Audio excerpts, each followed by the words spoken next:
Lokhandwala complex Solapur इथे काँग्रेसचे सरचिटणीस श्री फारुख कमिशनर यांच्याकडे महाविकास आघाडीच्या अधिकृत उमेदवार माननीय प्रणितीताई शिंदे यांच्या मातोश्री माननीय उज्ज्वलाताई शिंदे यांच्या प्रमुख उपस्थितीमध्ये कॉर्नर मीटिंग पार पडली।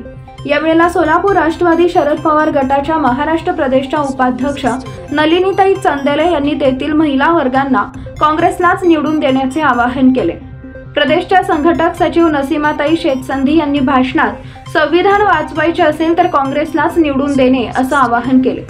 यावेळेला राष्ट्रवादीच्या महिला कार्याध्यक्षा वंदनाताई भिसे, महाराष्ट्र प्रदेश सचिव मनीषाताई माणे, माजी नगरसेविका नंदाताई कांगडे, प्रदेश संघटक सचिव सुनीता गायकवाड यांची भाषणे झाली। यावेळेला मानव आयोगाच्या विद्याताई हक्के व जयश्रीताई गवळी उपस्थित होत्या। यावेळी बऱ्याच महिलांची उपस्थिती होती।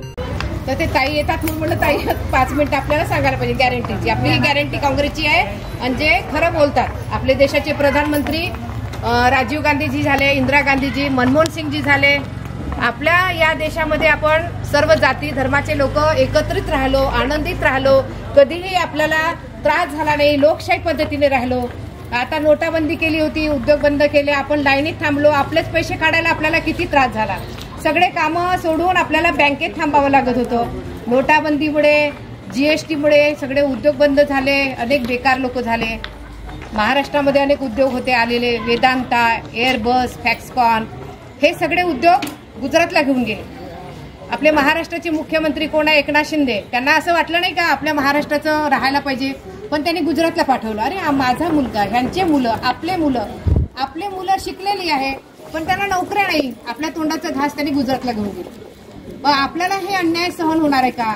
आपल्याला हा आपल्यावर अन्याय झालेला आहे, आपल्या मुलांवर अन्याय झाला। आई वडिलांना कित्येक आम्ही लोक भेटतो, आई वडिलांना झोप येत नाही, मुलांना नोकऱ्या नाही, शिकलेले मुलं आहे, पण मुलं कुठे गेले?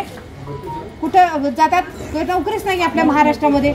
आता काय गुजरातला जाणार आहे? आपल्या मुलांना आपण गुजरातला पाठवायचं का? तर अशी परिस्थिती, गंभीर परिस्थिती झालेली आहे। युवकांना सुद्धा, शेतकऱ्यांचं कर्ज माफ नाही, कांद्याला भाव नाही।